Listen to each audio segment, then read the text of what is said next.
Well, I survived go-karting. Yes, I did K1 go-karting racing with my son for his 13th birthday.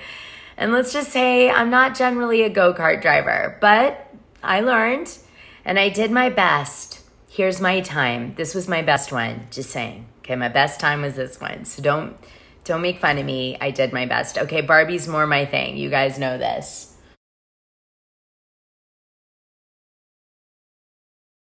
I really struggle, but as a single mom with a boy, you do what you have to when you don't have a dad, right? So if he wanted to go axe hunting, I would go axe hunting, unfortunately. If you ever see me in an axe in a forest, you know why. Like, subscribe, and hit that notification button. You never know what you might get on my channel. Here's a picture from yesterday. Don't judge me. I had a helmet on. They make you wear like a sock over your head. Mine was pink. And they made me put a helmet on. And I kept putting it on and pulling it off. And I could never get the buckle thing to work. And my son tried to pull my whole head off. You know how kids don't ever unbuckle something or like unbutton it? So he tried to do that to take my headgear off because I couldn't unhook it. And he nearly pulled literally my head off. Anyway, here's the picture. So I was watching Haus of Aaron because, he was just talking to Kandi Buruss and she was spilling the tea. And I love when there's really a good tea spill. I sleuth around. And I was really surprised to hear that Kandi Buruss, she felt as though Carlos King was trying to steal her life story, or not her life story, but Xscape, her girl group she was involved in when she was coming up, story, and selling it to One TV, I guess, for his gain. And he didn't really want to get proper approval. He wanted to just build or package this show so that he could make the money, I guess, and not share with Kandi.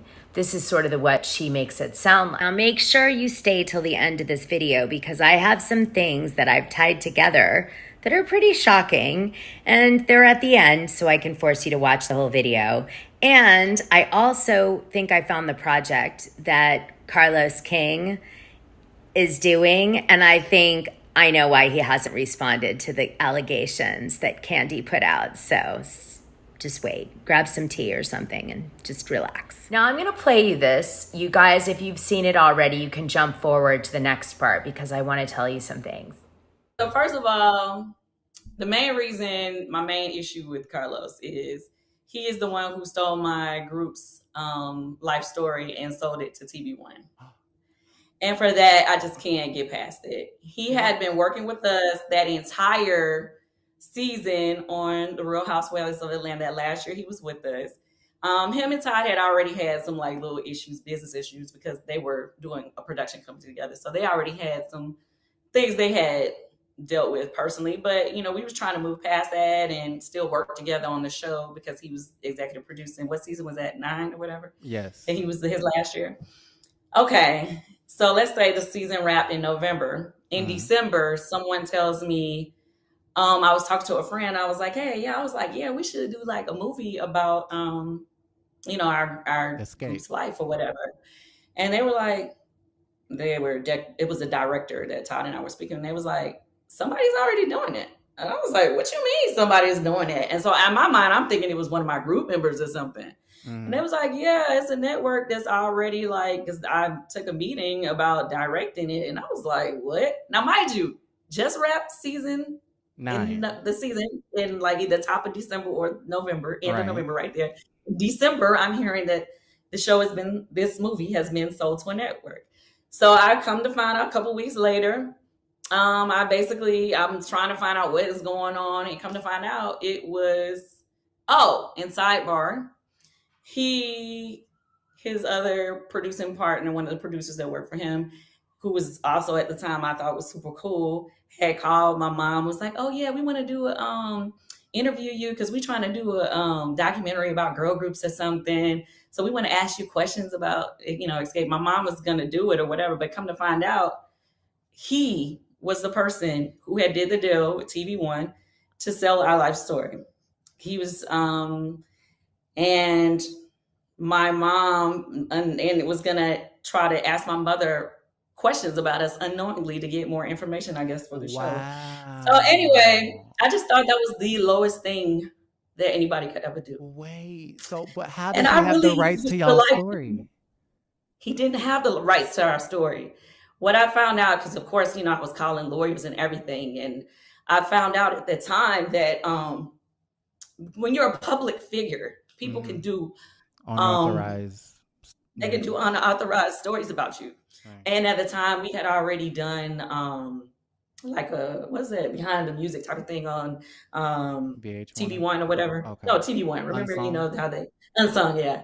So you know they had certain information that I guess they could base the movie off of. But my thing was, I was like, never once, all them years we have been around each other, he had never once told me that he was trying to do a movie about us, and to be able and to go behind my back and to do that, and to that's our life story. Right. I was like, I can't fuck with him ever again. Wow. I did not want to. I did reach out to him at first. He didn't answer the phone because I had just heard it, so I wasn't sure that it was him. So I was calling him and be like, yo, like, what is this? He didn't answer my calls. But then when we had did some things to start like reaching out to the network to try to get the whole situation shut down, then all of a sudden he reaches out to me. And I didn't want to talk after that. I was like, I don't want to talk to you. I don't ever have to talk to you again. And that's just how I feel. I'm like, that is the lowest of the low. Our first, what was that? First spinoff was the wedding or one of them. I think our spinoff was the first show that he was executive producer for. I literally fought for him to be executive producer of my show, to be the lead exec producer. Right. So for you to have somebody that you went out for and I always respected him as a producer, to do that to me, I was like, I have no respect for him. And so for him to now, you know, every time he turn around, he got something to say about me. I'm like, I just give him no energy. But that right there, my life story, that shit gets me emotional and it pisses me off. So yeah, I don't have nothing for him. The reason this tea was so hot for Real Housewives of Atlanta fans was that back in season 9, a lot of people believed that there was a falling out between Kandi Buruss and the producer Carlos King, because Carlos King, it was rumored, had leaked or had put forth or supported a story that was that Kandi and Todd wanted to drug and sexually assault Porsha. Off the show, on the show, I'm not sure, but that's enough, right? So a lot of people believed that it was Carlos King who set up, I guess, depending on how you look at it, Kandi and Todd for that horrific gossip. Now, later on the show, Phaedra does admit that it is her that started that gossip and said it to Porsha. So Porsha then believed that Kandi and Todd wanted to sexually assault and drug her. Yes. Phaedra's a whole nother can of worms. I have a whole thing on her in the Patreon. She's got a shocking story. Shocking. Yeah. Let me give you a little background on where all of this gossip has a bigger meaning and why this story is so interesting given that bigger meaning. Okay? So we're going to talk a little bit about Xscape for a few minutes, okay? Yay! You know me, I like to take a little different view. So in 1991 in Atlanta, Georgia, a girl group was put together by Jermaine Dupri, and that girl group ends up being Xscape. Yeah, and Kandi Buruss was in that girl group, along with Tamika Tiny Cottle, Latosha Scott, Tamika Scott, and Tamira Coggins Wynn. Tamira Coggins ended up leaving the group about a year after they started it, and it ended up being a quartet. Their first album was Hummin' Comin' At Ya in 1993, and it went platinum. But that's not all. Their next album, Off the Hook, went platinum too, and then they released another album that had a gold song on it. That one was called Traces of My Lipstick. From 1992 to 2002, the band did solid music and did really well, and then they took a 5-year hiatus, and some of the original band members came back and tried to do a reboot. Around 2005, 2006, Kandi was not included in the group that came back trying to sort of relaunch Xscape. And it didn't get record play, it didn't get support in the record industry. The whoever was funding the album didn't promote it and work hard to get the radio stations to play it, and it died on the vine. Now this is interesting, right? Because Kandi is not part of this reboot. All the other members are, but she isn't.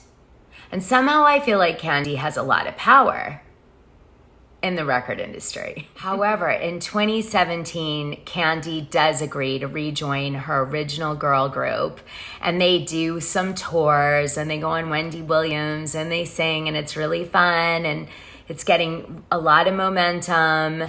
But then Kandi's like, I don't think I really want to continue doing this because I have my eyes on Broadway. Well, Tiny and the rest of the girls weren't going to let that stop them. So they started their own record label, Xscape 3, and they started doing music themselves. They also recorded some things as a group and made some original music. They got represented by Creative Artists Agency, CAA, which is one of the top agencies in LA and has top agents. And so things were going really well. This was like 2017, 2018, by the way.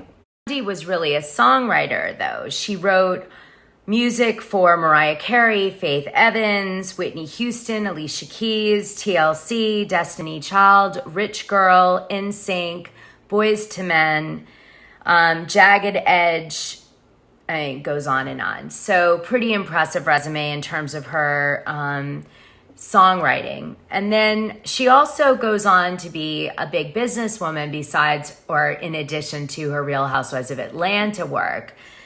She does a sex toy line, Bedroom Kandi. What is the deal with all these housewives doing sex toys? She opens a restaurant called Old Lady Gang. She owns a clothing company in honor of her son Ace, as well as Tags Boutique. And she has a cosmetic line called Kandi Coated Cosmetics. And then Kandi Cares and Kandi Coated Entertainment. Kandi. So I guess Porsha Williams in 2017 during this season 9 of Real Housewives of Atlanta, were making the following allegations. I'm going to read this from People to be on the safe side. But while Williams responded with a series of shocking allegations, including that Burruss had a sex dungeon, had previously been involved in a 7-year relationship with a woman, and was currently being cheated on by her husband, Todd Tucker, Bravo editors saved the most outrageous claim for Sunday's all-new episode. That's when this was written. There, Williams claimed that she had heard rumors that Burruss and Tucker had planned on drugging her and their mutual friend, Shamia Morton, in order to bring them back to their house. Both Burruss and Morton denied Williams' explosive accusations, but the claim was especially hurtful for Burruss, who explained how harmful those rumors were to her reputation. Okay, I'm going to play it for you guys. She says C-U-M, like, come and see me sometime, a few times, and I'm going to pull that out, but everything you'll hear besides that. I said to Porsha, you get with girls, like, you don't hook up with chicks or whatever. She kissed me in the club and told me she wanted to eat me till I... Shut up! Wait, what kind of kiss? Tongue kiss? Yes. I never would have pictured Porsha as a carpet muncher. She want to eat you till... Yes. I don't remember. I was drunk having a good time. We were dancing, but none of us are going home after that and busting her wide open. That's Porsha. I was like beer goggles on 1,000 that night in the club with Kandi, and she was sober. So, I don't know. Blame it on the Henny. Quiet. You were there. I was there. Candy's I feel friend. like I'm a part of this And Portia's Porsha friend. I understand that Shamia may feel like she's in the middle between myself and her best friend, but she knows what the truth is. Then she said, and you have a 7-year relationship with some woman. Oh, it's like, what? I made that up. Not only that, she said that we have a sex dungeon in the house. Where is doesn't? it, girl? Let me see it. Where's the dungeon? I do not have a sex dungeon. What? Sex dungeon? I want to see it. Girlfriend, when? I got so many questions. Do what you do. But if you that damn open your mouth speak about me, I'm gonna open my mouth and speak on you. Porsha. Yeah. So surprisingly, in 2014, Kandi Buruss, in all her success, marries Todd Tucker, a production manager on The Real Housewives of Atlanta, and some other things. I'm going to quickly IMDb him. But obviously, he must have known Carlos King because Carlos King also worked on The Real Housewives of Atlanta as a producer, and I think an executive producer. So they definitely knew each other. So it looks like in 2007, he started as a production manager. He worked on the Notorious B.I.G. 10 years later, 106 and Park on one episode. That was the name of the episode. He did Hip Hop vs. America 2, Where Did the Love Go? In 2008. He did The Truth with Jeff Johnson as a production manager on one episode for BET. He did Heart of the City, which was a TV series documentary. He did one episode, Detroit's Dropout Factories, in 2009. Then in 2011, he did season 25 of Oprah Behind the Scenes, and he did a few episodes of that as a production manager. And then he did in 2011 and 2012, The Real Housewives of Atlanta, and then he was a production manager on that. He worked as a lab technician in 1996 on Thinner, going back way back. And then also in 2005 through 8, he worked as a PA on a bunch of different TV documentaries under a show series called Run's House. Then you start to see in 2014, when he marries Kandi, he does executive producing now. He moves from production management to executive producing at that time. A Mother's Love, he EPs. Hollywood Divas, he EPs. He does My Super Sweet 16. He does executive produces in 2018, Candy Coated Nights. He executive produces BET Presents The Encore, and he does 10 episodes in 2021 of that. And then he does Kandi and the Gang, which obviously his show, 2022. And he starts a new thing, which he's in pre-production on, called The Piano Lesson. So I've been a production manager, and you report into the producer, and indeed, Todd Tucker was a production manager at the time that Carlos King was a producer.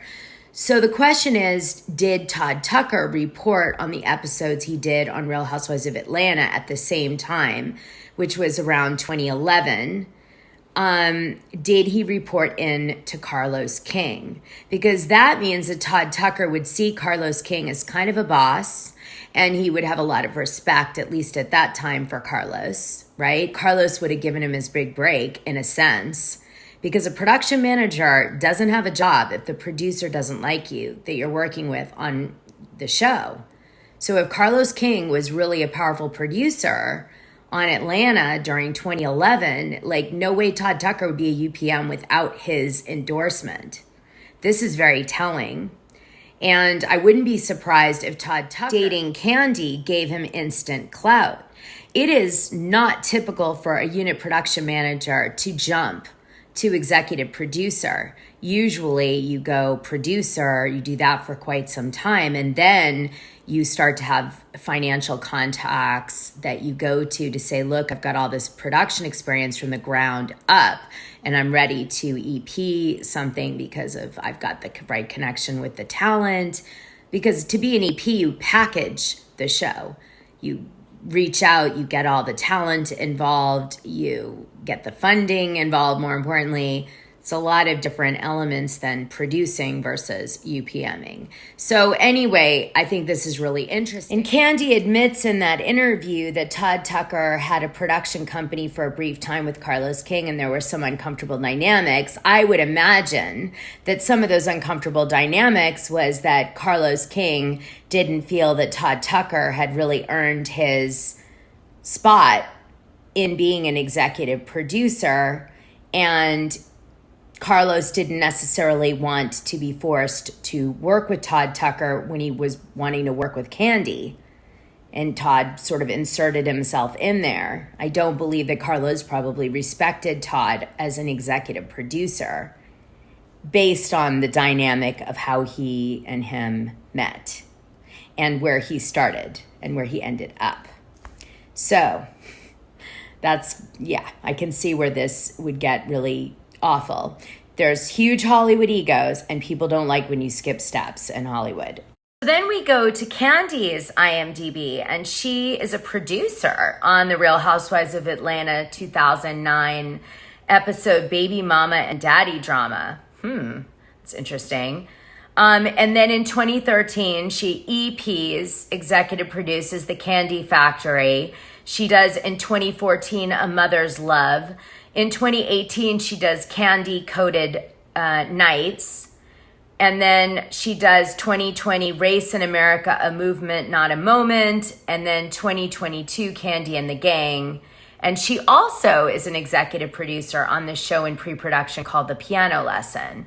So it would appear that since they got married, they've been executive producing together quite a bit. And it would appear that Kandi has some pretty intense power, given that she was a producer on the show of Real Housewives of Atlanta. Now, as I mentioned, Xscape had a member of the band, Tiny. And what's kind of weird is that although the allegations that came up in Real Housewives of Atlanta of Porsha against Kandi Buruss, were, I guess, proven to be completely bogus, one of her band members, Tiny, had all these allegations for a similar thing. So before we get on to this legal issue I'm going to tell you about, I want to just say that in 2010, Tiny married another musician named T.I, and T.I, they got married in Miami Beach and they started doing music together. They had a show that was very successful on VH1 called T.I and Tiny, the Family Hustle. And so she's had a lot of success besides Xscape also. But here's what was weird. In 2021, Caudill and her husband T.I were facing numerous sexual assault allegations. More than 30 women contacted attorney Tyrone A. Blackburn, accusing Tamika Tiny Harris, her husband T.I, and their associates of forced drugging, kidnapping, rape, and intimidation in at least 2 states, including California and Georgia. Blackburn sent letters to the state attorney of California and Georgia asking them to open an investigation. The women alleged that prior to or upon immediately entering T&T's home, hotel, or tour bus, they were coerced by Tony to ingest drugs or were unknowingly administered drugs to impair the victim's ability to consent to subsequent vile sexual acts. So, I mean, isn't it weird that on Real Housewives of Atlanta, this was an allegation made against Kandi Buruss in 2017, and then in 2021, this blows open. Now, since these claims, something has happened. There's been no word from Georgia if there's going to be any criminal investigation or prosecution against T.I and Tiny, but out of Los Angeles, they were pursuing a investigation, and they decided that they couldn't pursue this investigation and do any charges against T.I and Tiny because the incident occurred in 2005 and was past the statute of limitations. So in 2022, they were cleared of that, potential charge that was coming their way out of Los Angeles, but not because they were found innocent, like there wasn't enough evidence, but instead because there was too long, they waited to report it in the statute of limitations.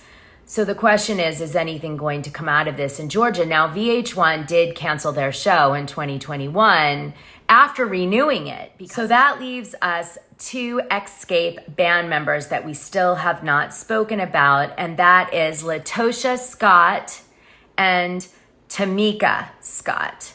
And they went on to have solo careers, but one really disturbing thing came out. Okay, get ready, guys. So Scott, this is Tamika. Tamika Scott was spotted on crutches in 2018, and the reason that she said she got injured was that she had installed a sex swing for her husband and her in their home, and it had broken because they didn't do it properly. Is there a theme here? I'm just saying, isn't there a theme? Anyway, another thing that came out, which was tragic, was the reason that Tamika Scott had to quit Xscape was because the manager said that she wasn't allowed to have the baby she was pregnant with, and she would have to abort the baby if she wanted to continue with the band. And she was like, I'll tell you what, I'm going to keep my baby and screw the band. So maybe we don't need a docuseries about Xscape after all, huh? So I think the reason that Carlos King hasn't said anything is because he is doing what she claims. Yeah, that's why he's quiet. And he does have a project on IMDb called Center Stage, which is in development. And I wonder if maybe an episode is going to be about Xscape and covering, or maybe it'll be, you know, a big series that has each episode tells a story about an R&B or soul or hip hop artist's life or storyline. Center Stage. Think about it. Doesn't the name lend itself to be that? And I'd say the reason Carlos King hasn't said a damn word is because he is absolutely doing this project and including Xscape's life story in it. Yep. So look out for that one, okay? Anyway, let's hope that he doesn't do that, because you know what? Kandi Buruss has been through a lot as an artist, and she has really, you know, been through a lot of life experience and regarding like just protecting what's hers and not being screwed over. And to be honest, as a woman and, you know, a songwriter, and I can only imagine how tough it has been on Kandi Buruss. So, you know, alleged sex gym or whatever that's called. What is it called? A dungeon? Sex gym. Sex dungeon aside, I really hope that Kandi Buruss doesn't get betrayed on her trust with Carlos King. And I do hope that, you know, they look for her endorsement on Xscape. I won't be watching if they don't, that's for sure. All right, you guys, like, subscribe, hit that notification button. You never know what you're going to get on my channel.